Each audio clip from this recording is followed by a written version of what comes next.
Hello friends, welcome है YouTube channel में आपसे का स्वागत है। फिर से मैं एक नई वीडियो के साथ आ चुके हैं, अपडेट वीडियो के साथ आ चुके हैं। यहाँ जो मेरी वीडियो होने वाली है बहुत ही इंटरेस्टिंग और शानदार अपडेट के बारे में जानकारी है वो आप सभी को मैं यहाँ पर देने वाला हूँ।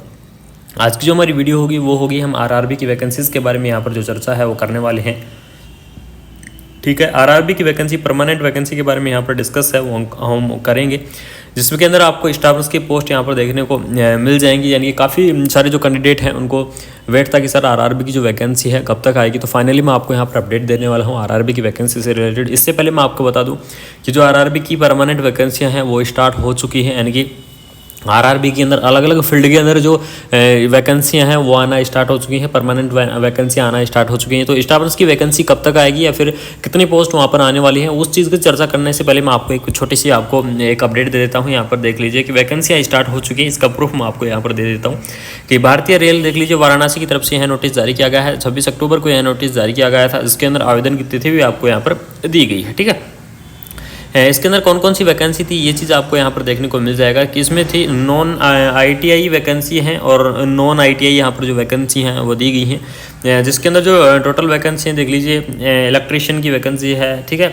मैकेनिस्ट की है। इस प्रकार से काफ़ी अलग अलग पोस्ट यहाँ पर आपको दी गई है और जो परमानेंट वैकेंसी यहाँ पर बताई जा रही है। ठीक है, इनकी परमानेंट वैकेंसी यहाँ पर दी गई है और इसमें जो सब कुछ अच्छे से अपडेट करके लिखा हुआ है। ठीक है, और इसके अंदर देख लीजिए यहाँ पर पत्रांक नंबर भी आपको दिए गए हैं। यानी कि ये तो कंफर्म है कि जो रेलवे जो की वैकेंसियाँ हैं, परमानेंट वैकेंसियाँ हैं वो आना स्टार्ट हो चुकी हैं। अब हम बात करते हैं हमारी जो मेन फोकस है, यानी कि जिसके लिए हम यहाँ पर आपको अपडेट देने आए हैं उसके बारे में यहाँ पर चर्चा करेंगे। यानी कि हम बात करेंगे रेलवे की जो स्टाफ नर्स की वैकेंसी है उसके बारे में हम यहाँ पर डिस्कस करने वाले हैं। वन बाय वन मैं आपको यहाँ पर कंप्लीटली डिस्कशंस बताने वाला हूँ। सबसे जो खास आपको इंपॉर्टेंट चीज़ मैं आपको यहाँ पर देने वाला हूँ कि आपकी जो आरआरबी की वैकेंसी है, कि जो आरआरबी की वैकेंसी है नर्सिंग ऑफिसर या स्टाफ नर्स की वैकेंसी वो सैंक्शन हो चुकी हैं। ये अपडेट आपके लिए बहुत ही बड़ी खबर आपको यहाँ पर मैं देने वाला हूँ कि जो रेलवे के अंदर जो परमानेंट वैकेंसी है नर्सिंग से रिलेटेड, नर्सिंग फील्ड से रिलेटेड जो परमानेंट वैकेंसी हैं उनकी सेंसेशन हो चुकी है।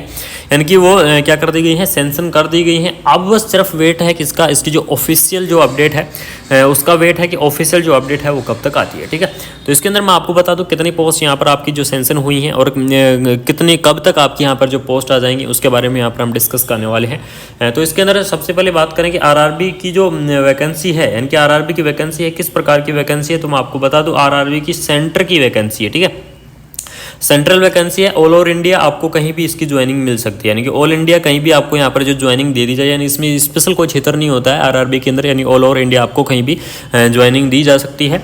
और जो बात करते हैं कि इसके अंदर आरआरबी की वैकेंसी आती है, इसके अंदर कैंडिडेट कौन कौन अप्लाई कर सकते हैं, क्योंकि सबसे इंपॉर्टेंट है कितनी पोस्ट सेंस हैं उससे पहले आपको डिटेल बताना जरूरी है कौन कौन कैंडिडेट इसके अंदर अप्लाई कर सकते हैं। तो मैं आपको बता दूं इसके अंदर जो जीएनएम कैंडिडेट हैं वो अप्लाई करेंगे आरआरबी स्टाफ नर्स की वैकेंसीज के अंदर, लेकिन इसके अंदर आपको एक्सपीरियंस चाहिएगा। इस चीज़ का ध्यान रखना, जीएनएम कैंडिडेटों को आपको एक्सपीरियंस चाहिएगा, बिना एक्सपीरियंस के आपको अप्लाई नहीं किया जाएगा। दूसरी चीज़ हम यहाँ पर डिस्कस करते हैं जो बीएससी नर्सिंग कैंडिडेट हैं, बीएससी नर्सिंग कैंडिडेट इसके अंदर अप्लाई कर सकते हैं, उनको कोई भी एक्सपीरियंस की आवश्यकता नहीं है। यानी कि फ्रेशर जो बीएससी नर्सिंग कैंडिडेट हैं वो इसको अप्लाई कर सकते हैं। साथ ही साथ जो पोस्ट बीएससी नर्सिंग कैंडिडेट हैं, पोस्ट बीएससी नर्सिंग कैंडिडेट भी इसको क्या कर सकते हैं, अप्लाई कर सकते हैं। ठीक है, फ्रेशर ही अप्लाई कर सकते हैं। ये मैं बता दूं पोस्ट बीएससी के अंदर क्या होता है, यानी कि जैसे जो कैंडिडेट जीएनएम कर लेते हैं, जीएनएम के बाद में 2 ईयर का कोर्स होता है पोस्ट बीएससी का। ठीक है, तो पोस्ट बीएससी करने के बाद आपको फ्रेशर जो कैंडिडेट है वो इस वैकेंसी को अप्लाई कर सकते हैं।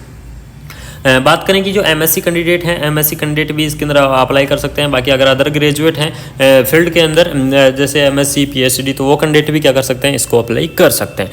तो ये तो होगी एजुकेशन क्वालिफिकेशन की चर्चा कि इसके अंदर कौन कौन कैंडिडेट इसके अंदर अप्लाई कर सकते हैं। अब बात करते हैं इसके अंदर सैलरी के बारे में, यहाँ पर जो थोड़ी सी डिस्कस है वो कर लेते हैं। तो इसके अंदर जो आपकी सैलरी रहेगी इसमें लगभग आप मान लीजिए 44,900 रुपये आपका बेसिक रहता है किसके अंदर, रेलवे के अंदर, और 44,900 रुपये बेसिक रहता है। प्लस साथ में इसके अंदर क्या क्या चीज़ें जुड़ती हैं, इसके अंदर आपको टीए देखने को मिलता है। ठीक है, साथ में आपको डीए देखने को मिलता है, साथ में आपको एचआर यहाँ पर देखने को मिल जाएगा, साथ में आपको अनाउंस यहाँ पर देखने को मिल जाएंगे, जो भी अनाउंस मिलते हैं, और साथ में जितने भी वेतन होते हैं वे वेतन आपको यहाँ पर ऐड किए जाएंगे। तो इस प्रकार से जो टोटल आपकी यहाँ पर सैलरी पहुँच जाती है वो पहुँच जाती है 85,000 रुपये से लेकर और 90,000 रुपये तक आपकी यहाँ पर जो सैलरी है वो पहुँच जाती है। ठीक है, तो ये होगी कंप्लीट डिटेल डिस्कशन किसके बारे में, इसकी सैलरी के बारे में। अब जो बात आती है, जो मेन मुद्दे की बात आती है कि पोस्ट के बारे में यहाँ पर हम डिस्कस करने वाले हैं। तो इसके अंदर जो पोस्ट आपकी रहेंगी वो पोस्ट रहने वाली है 1500 से लेकर और 2000 यानी कि 1900 प्लस पोस्ट 1500 से लेकर 1900 प्लस पोस्ट आपकी यहाँ पर सेंशन की गई हैं। मैं एक कंफर्मेशन, एक कंप्लीटली डिटेल आपको यहाँ पर लाके देने वाला हूँ कि कंफर्म जो स्टाफ नर्स या फिर नर्सिंग ऑफिसर की पोस्ट है कितनी सेंशन हुई है। ठीक है, अभी तक तो यही आइडिया लगा है कि 1500 से लेकर 1900 तक आपकी जो पोस्ट हैं वो सेंशन हो चुकी हैं। अब जो सबसे मेन इंपॉर्टेंट चीज़ आती है कि ये भर्ती है ये कब तक आएगी, क्योंकि सबसे इंपॉर्टेंट है कि भर्ती का आना। ठीक है, तो बात करते हैं कि ये भर्ती आपकी कब तक आने वाली है। तो सबसे पहले देख लीजिए, सीट सेंशन हुई हैं अक्टूबर के अंदर। ठीक है, सीट सेंशन की गई हैं अक्टूबर के अंदर। अब जो अक्टूबर के अंदर सीट सेंसेशन की गई हैं, अब क्या होगा, अब ये वापस कहाँ जाएंगी, विभाग के पास जाएंगी। यानी कि जो रेलवे का विभाग है, सेंशन होके नोटिस जाएगा रेलवे विभाग के पास। रेलवे विभाग के पास जैसे ही नोटिस जाएगा तो नोटिस जाने के बाद रेलवे विभाग इस पर कुछ और वर्क करेगा और कुछ और वर्क करने के बाद फाइनली आपकी जो ऑफिशियल वेबसाइट है, ऑफिशियल वेबसाइट पर इसे अपलोड करेगा। यानी कि आपको ऑफिशियल वेबसाइट के माध्यम से आपको इन्फॉर्मेशंस देगा कि जो ये परमानेंट वैकेंसी हैं, इतनी पोस्ट आपकी आ रही हैं। ठीक है, इससे पहले क्या होगा, इससे पहले आपको न्यूज़पेपर के माध्यम से या फिर कहीं जो लाइव जो चीज़ें होती हैं उनके माध्यम से आपको शॉर्ट नोटिफिकेशन मिल सकता है या फिर आपको शॉर्ट न्यूज़ मिल सकती है कि आरआरबी की वैकेंसी आ रही है। बाकी जो ऑफिशियल वेबसाइट पर आएगी और कब तक आएगी ये चीज़ भी आप यहाँ पर देख लीजिएगा। आपको मैं बता दूं, ऑफिशियल वेबसाइट पर 2023 के दिसंबर में या तो कहाँ आएगी, दिसंबर में आएगी।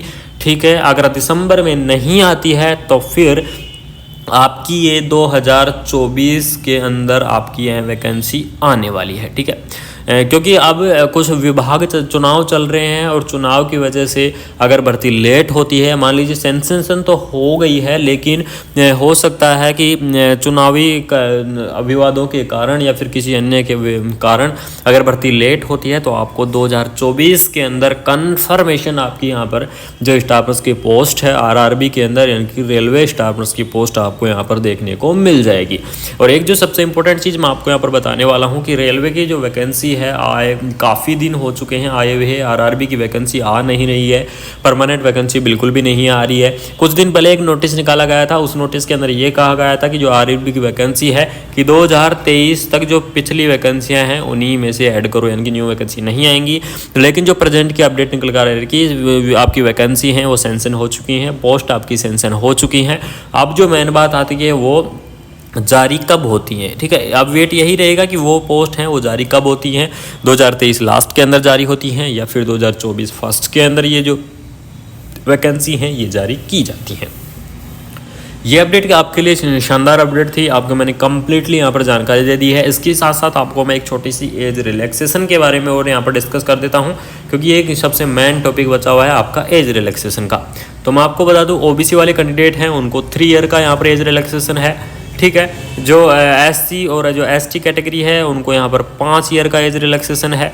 पीडब्ल्यूडी कैटेगरी के लिए आपको यहाँ पर 10 ईयर का एज रिलैक्सेशन है। इस प्रकार से आपका यहाँ पर एज रिलैक्सेशन मिल जाएगा। यानी कि नॉर्मली क्या होती है 21 से और 35 साल या फिर 30 साल तक आप क्या कर सकते हैं, अपनी वैकेंसी को अप्लाई कर सकते हैं। जैसे मान लीजिए आपने 30 साल तक वैकेंसी को अप्लाई किया, अगर कोई कैंडिडेट ओबीसी के अंदर है तो उसको 3 साल का रिलैक्सेशन यानी कि वो 33 साल तक वैकेंसी अप्लाई कर सकता है, उसके बाद में नहीं कर पाएगा। जैसे मान लीजिए SC ST कैटेगरी के अंदर 30 साल हो गए और कैंडिडेट के और वह भर चुका है 30 साल तक, कहीं नहीं लगा है, तो उसको 5 साल का एज रिलैक्सेशन है, यानी कि वो 35 साल तक अपनी वैकेंसी को अप्लाई कर सकता है। तो ये होता है एज रिलैक्सेशन का मतलब। मैंने आपको कंप्लीटली जानकारी दे दी है, 1 by 1 चीज़ के बारे में मैंने डिस्क्रिप्शनली एक अच्छे तरीके से एक्सप्लेन कर दिया। अगर किसी को फिर से अगर कोई डाउट है तो वो कमेंट बॉक्स के अंदर ज़रूर बता दीजिए, आपकी जो डाउट है वो लोग क्लियर किए जाएंगे। ठीक है, और इसी के साथ साथ मैं आपको यहाँ पर बता दूं कि भर्ती है, पोस्ट आपकी 100% आने वाली है, इसमें कोई फेक न्यूज़ नहीं है, पोस्ट आपकी सेंसेशन हो चुकी है। बस पोस्ट पर मेन बात ये है 1500 से लेकर और 1900 प्लस पोस्ट यहाँ पर बताई जा रही है। अब मेरे को कन्फर्मेशन करना है, मैं और रिसर्च करूँगा आप सभी के लिए और यहाँ पर मिलूँगा जुलूँगा अधिकारियों से और आपको मैं बताऊँगा कि कन्फर्मेशन कितनी सीट है, यानी कि 900 प्लस सीट हैं या 1500 प्लस सीट हैं। ठीक है, तो ये अपडेट आप सभी के लिए पहुँचाना ज़रूरी था। अगर अपडेट अच्छी लगती हैं तो चैनल को सब्सक्राइब जरूर करते रहें, साथ ही साथ अपने फ्रेंड सर्कल के अंदर रेगुलरली शेयर करते रहें, जिससे ऐसे ही अपडेट वीडियो हम आपके पास टाइम से लाते रहेंगे। Thank you so much. जय